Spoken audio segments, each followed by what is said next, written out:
जी नमस्कार, मैं हूं राज पाठक और आप देख रहे हैं SBN नेटवर्क। इस वक्त पूरे देश भर में नीट एग्जाम में हुए पेपर लीक मामले को लेकर के बच्चे आक्रोशित हैं, उसमें न्याय की गुहार लगा रहे हैं। NTA द्वारा किए गए इस लापरवाही का कहीं ना कहीं कई तरह का कनेक्शन सामने आ रहा है। उसमें एक बिहार भी है। बिहार में मंत्री जी एक शब्द सामने है जो खूब चर्चा में है। इसी को लेकर के जब बिहार सरकार पर उंगली उठना शुरू हुआ तो बिहार के डिप्टी CM विजय कुमार सिन्हा ने प्रेस कॉन्फ्रेंस करके नेता प्रतिपक्ष तेजस्वी यादव पर ही बड़ा आरोप लगा दिया। पहले वीडियो सुनिए। इन दोनों ने लीक करके दिया है कि पहला दिन हमने इग्नोर किया।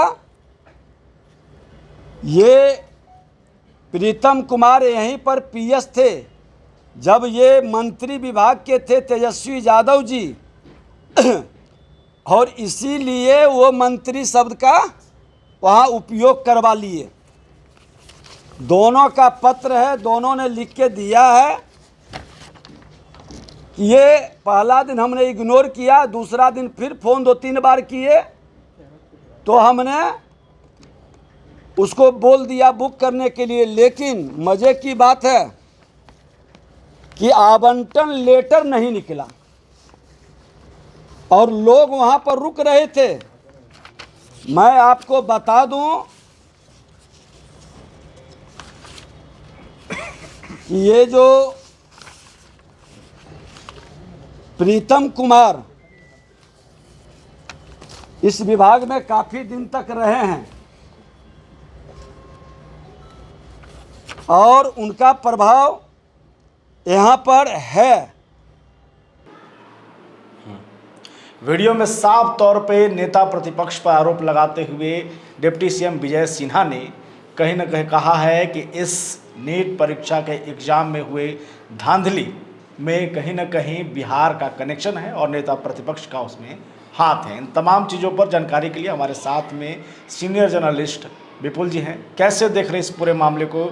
हज़ारों बच्चे हैं जो इस उम्मीद से थे NTA के इस एग्ज़ाम में, नीट पेपर जो महत्वपूर्ण एग्ज़ाम है, और इस तरह की धांधली और बिहार कनेक्शन कैसे देख रहे हैं इसको? ये तो दुर्भाग्य है, पूरे देश के लिए दुर्भाग्य है और ख़ास करके ये बिहार के लिए काला धब्बा है। लेकिन आपको राज ये बताते चले कि बिहार में पेपर लीक का जो मामला है वो नया नहीं है। आप देखे होंगे BPSC के प्रश्न पत्र यहाँ लीक होते हैं। TRE 3 का पेपर लीक हुआ और 250 से ज़्यादा लोग जो है वो हजारीबाग से गिरफ्तार करके लाए गए, वो बेऊर जेल में भेजे गए। बिल्कुल। उसके बाद में आप देखिए यहाँ इंजीनियर पेपर लीक करके बनाए जाते हैं और इस बार जो है नीट का पेपर जो है वो लीक हुआ है और 720 में से 720 अंक लाए हैं बच्चे। 63 बच्चे। हाँ, 63 बच्चे। और उसका कनेक्शन बिहार से निकला और एक गेस्ट हाउस में जो जांच कर रही थी आर्थिक अपराध की टीम, तो NHI के जो है वो गेस्ट हाउस में जो ठहरे थे, जो बच्चा को ठहराया गया था अनुराग यादव को, वो उसके नाम के आगे मंत्री जी लिखा हुआ था। और यहीं से सियासत शुरू हुआ कि भाई मंत्री जी कौन है। तो उसके मंत्री, उस विभाग के मंत्री जो है वो बिहार के डिप्टी CM है विजय कुमार सिन्हा। विजय कुमार सिन्हा को जैसे ही पता चला वो आग बबूला हो गए। अब वो पता कराने लगे, तो आज उन्होंने पता कराया, उसके बाद एविडेंस लेके आए कि बिहार के जो प्रतिपक्ष के नेता है तेजस्वी यादव, उनके जो PS थे प्रीतम, उन्होंने फोन करके NHI के गेस्ट हाउस में रुकवाया था अनुराग, जो आरोपी है। और अनुराग जो है वो सिकंदर यादवेंदु का वो भतीजा रिश्तेदार है, जो दानापुर नगर परिषद में जूनियर इंजीनियर है। और ये तमाम जो लोग हैं वो नेताओं के बहुत नज़दीकी हैं और कहीं ना कहीं वो जो है तेजस्वी के नज़दीकी हैं। और यही आरोप विजय कुमार सिन्हा ने लगाया है कि जब सरकार में रहते हैं तेजस्वी या उनके परिवार के लोग, तब नौकरी में खेल करते हैं और जब सरकार से बाहर रहते हैं तो सरकार को बदनाम करते हैं और फिर नियुक्ति में खेल करते हैं। तो ये बड़ा आरोप लगाते हैं। ये मामला हाई प्रोफाइल है और मामला कोर्ट में है। तो ये सबसे बड़ी बात है कि अब इसमें आगे क्या होगा। आपने आपका सवाल ये था कि अब आगे इसको क्या होगा। तो देखिए बहुत सारी जांच हुई है, बीपीएससी में भी जांच हुआ है, कुछ गिरफ्तारियां होती हैं, लेकिन असली मछली तक, बड़े मछली तक पुलिस नहीं पहुंच पाती।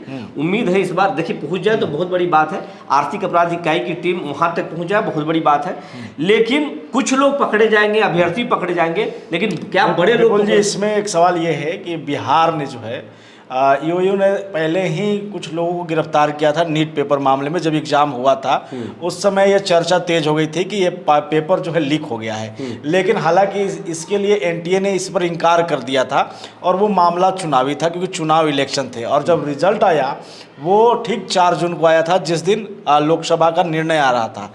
इसको कैसे देख रहे हैं? पॉलिटिकली कहीं ना कहीं दबाव पड़ा है?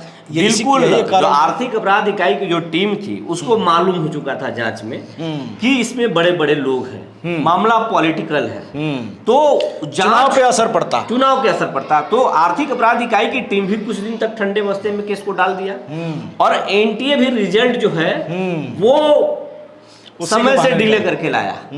और जैसे ही अब चुनाव खत्म हुआ, सरकार कंफर्ट जोन में है, तब इस मामला को प्रकाश में लाया गया। और लेकिन इस बार सबसे बड़ा अलग चीज़ क्या है कि इस मामले को लेकर के जो अभ्यर्थी हैं, बहुत सारे जो स्टूडेंट हैं जो नीट परीक्षा में असफल हुए हैं और मेहनत किए थे सालों से, वो सुप्रीम कोर्ट चले गए और सुप्रीम कोर्ट ने इसमें सरकार को फटकार लगाया और वो एक्शन ले सकती है सुप्रीम कोर्ट। तो ये बहुत बड़ा चीज़ है। इतना तो आप जान लीजिए कि जिस तरीके से बिहार में 4 जो अभ्यर्थियों से जो बातचीत हुई है उन्होंने कबूल लिया है कि हाँ हम प्रश्न पत्र हम रटे थे और जो रटे थे वही क्वेश्चन आया है।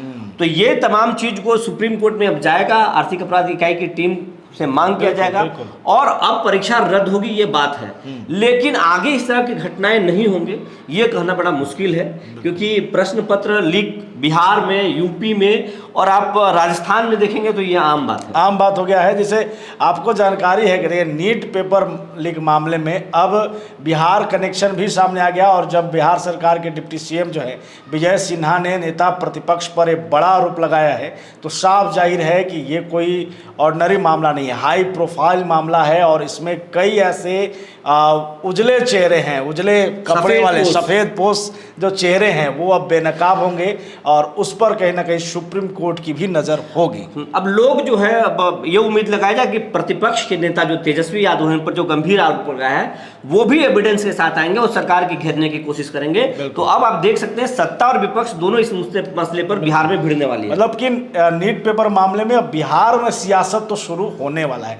देखना होगा कि इसमें जो हजारों बच्चों का भविष्य खतरे में पड़ा है उन्हें न्याय मिलता है कि नहीं। हम उनको न्याय मिलना बहुत बिल्कुल, उन्हें न्याय मिलना चाहिए क्योंकि राजनीति होते रहेगा, लेकिन जो बच्चे वाकई में चाह रहे हैं कि इस पर सही निर्णय हो ताकि हमारा भविष्य आगे के लिए भी सुरक्षित हो सके। और एनटीए जो कि एक विश्वसनीय संस्था है और बड़े लेवल पर एग्जाम करवाती है, अगर उसके तरफ से इस तरीके की लापरवाही होगी तो फिर बिहार देश दोनों पर सवाल उठेगा। तो इस पर भी एक ध्यान दें।